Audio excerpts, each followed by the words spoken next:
Hey guys, I hope that you're all doing well and that you're at home, comfy, safe, and being healthy. I miss all of you so much. I started hunkering down sometime last week, and it feels like it's been forever since I've seen some of you already. And I think I'm starting to realize how much of an extrovert I am and not so much an introvert. And I bet there's some of you going, well, yeah, duh. So we don't see things within ourselves. I really have a huge fear of talking on camera, so this is big for me. You know how I am talking in front of a big group of people, so I can just imagine a bunch of you rolling your eyes behind the camera. But I love you all, and I know you'll forgive me when I jumble some words up.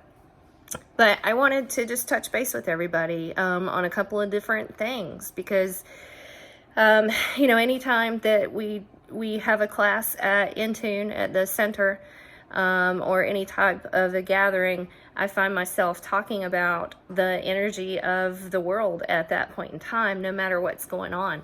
And sometimes it's just the astrological energy. It's not necessarily anything that has happened that is chaotic or a dire situation. And now we have ourselves dealing with a pandemic, which is something that I know myself, I would think to myself, we should just be reading about this in a textbook. It doesn't necessarily make sense that it's happening to us right now. It's just very surreal. But anything that happens on the earth affects the energy of the earth itself. And when the energy of the earth itself is affected, we are affected directly from that.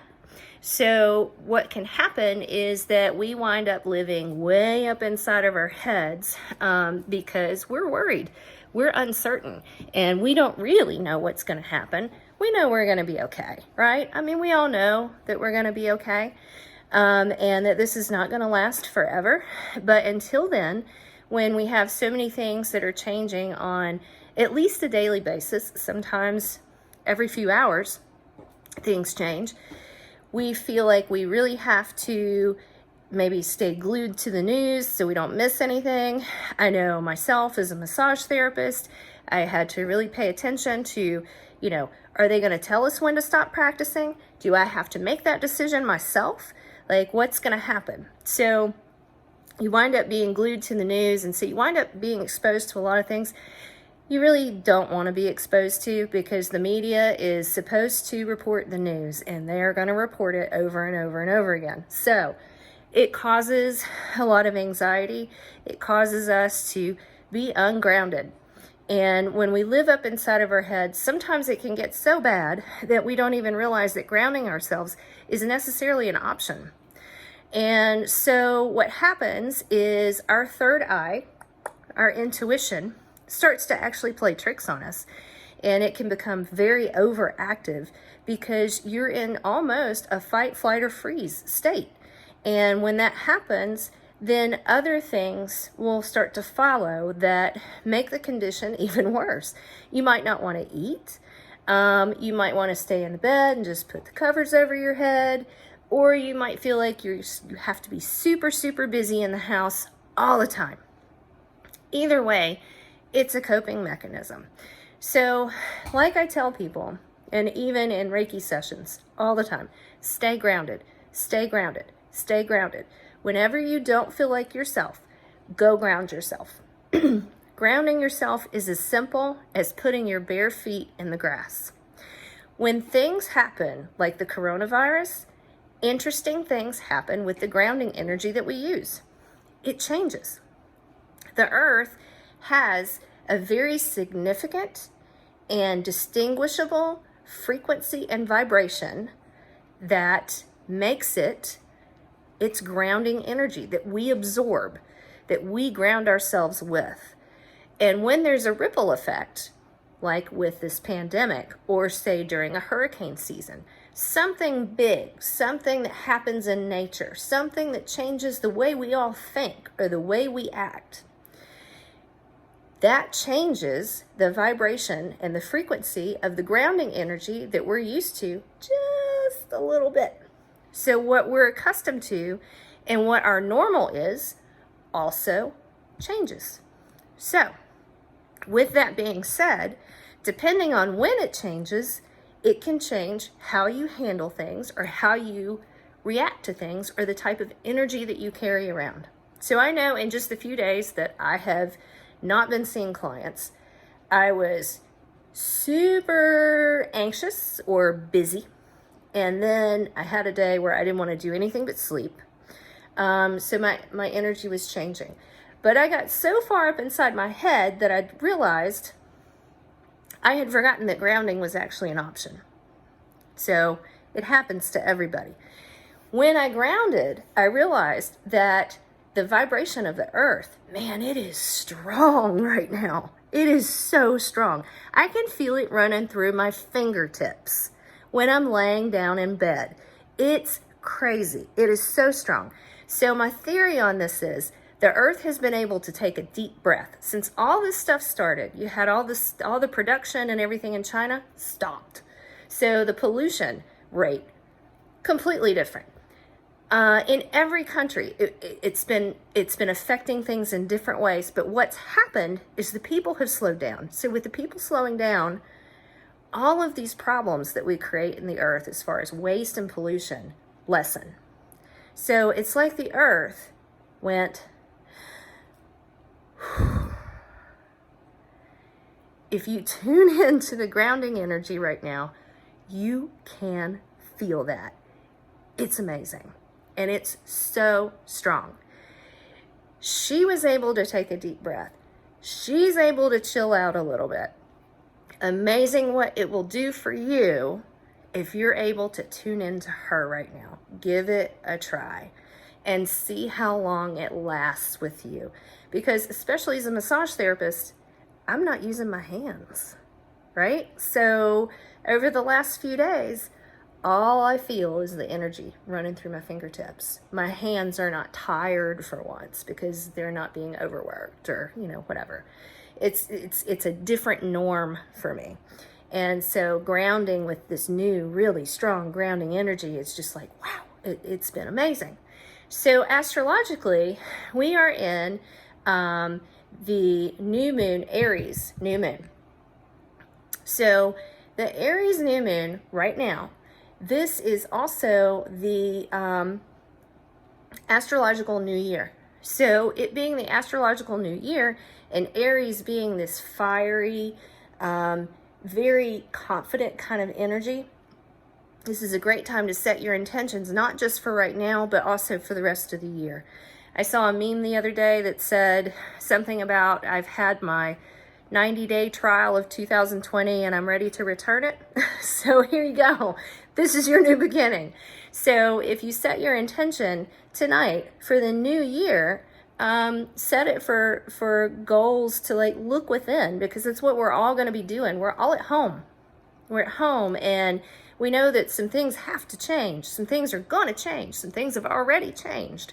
And we're going to learn a lot about ourselves inside. We're going to learn a lot about our families inside. I'm going to learn a lot about Charm over there. What can we do to change ourselves? So when all this lifts, all of this finally resolves, and we go back out into the world, how is it going to be different? And how are we each going to be different? What are we going to do differently? This energy is huge. Just under this new moon, the energy is huge for transformation, and transformation inside of ourselves, inside of helping to heal others and to help heal the planet. So look at where we are. The other amazing thing is that in numerology, the year 2020 is known as a 4 year. So the number 4 year, and the numbers 4 have been popping up a lot for me since at least the winter solstice. So it's been kind of crazy. So it's interesting that this is a number 4 year. So with the number 4, it's all about foundation. How do you create a solid foundation? How do you create a comfortable, safe home environment? How do you express yourself creatively? What is your foundation? What is also your outlet? How are you letting the world know who you really are? What is your foundation deep down inside? What is it? Also, another big part about this time of year after the equinox is not just where do you set your intention, but where do you surrender? Where do you surrender to the things that you can't control? Boy, did we all just get a big lesson in that. Like, we cannot control this ourselves. What can we do about it for us and for our loved ones? But we can't control what's going on out there. So sit back and think about, what can you let go of? Free up that space to express yourself creatively. Find that outlet. Really manage some of the emotions that we go through when we are going to be at home for a while. And actually use it for the better for the rest of the year, for yourself and for your loved ones. There's been a lot of heartwarming things that have been on social media. And how ironic is it that the world slows down, and what do we rely most on right now? Social media. It's crazy. But there's been a lot of heartwarming things where people are reaching out and they have this capacity to really use their energy to be so good to other people. And when the world is rush, rush, rush, run, run, run, often we find ourselves wondering, man, are people really good inside anymore? We know that they are, but we don't have time to slow down and appreciate it. And now we do. We have time to get back down to the foundation of who we are. It's a magical, magical time right now. Even though there's a lot of sick people, there's a lot of stuff going on in the world, this is a huge opportunity to come out on the other side of this and really do the work. Do the work inside. It's awesome. It's such a beautiful process. Also, the nurses, the doctors, the grocery store workers, the gas station attendants, all these people that are always going to be there to make sure we have exactly what we do truly need. But anything else is going to be under our own roof. And I think we're going to come out with a new appreciation, and that's going to be awesome. So for the new moon, there's a small ritual that I like to do, especially with the Aries energy. And all you need are 3 crystals. Does not matter which 3, whatever 3 call to you. 3 flowers or 3 leaves. And there's some beautiful spring flowers popping up everywhere. And then you need a bowl of water or salt. So take your 3 crystals, and what you want to do is you want to lie down with them, place them on your body, on any chakra or area that you feel called to, and you want to meditate. You can meditate in silence. You can meditate to familiar music, whatever's familiar to you, for just a few minutes. And as you're meditating, just allow the crystals to do their work. This is the upload and download of the universal energy in your new moon ritual. And so after your meditation, as you're removing the crystals, pay attention to the temperature of each crystal. If they're warm, that means that you have released something in that area. If they're cold, that means that you've received something in that area. So some sort of healing energy from the universe in that area where you place that crystal. What a magical thing, right? It's beautiful. So after you remove your crystals, place your crystals around your bowl of water or around your bowl of salt. And you want to take one of your leaves or your flowers, whichever one you decided, and you want to cup it in your hand, and you want to whisper to that flower or that leaf one of your intentions for the rest of the year, and then release it into the bowl of water or salt. Do that for each of those. Leave it there overnight so it can work its magic underneath the new moon. It does not have to be outside. It can also stay inside your house. It doesn't matter. And then in the morning, discard it outside. And so that will carry on your intentions for the year underneath the Aries new moon. I really hope that I didn't talk too much. I know I'm almost at 15 minutes. It's my first one talking. I just miss you guys. I love you so much. Thank you so much for supporting me, supporting the center, and just being who you are and being the beautiful human beings that you are. I am so glad to know you, and I don't know what I'd do without any of you. I love you so much. Have a wonderful evening. Mwah.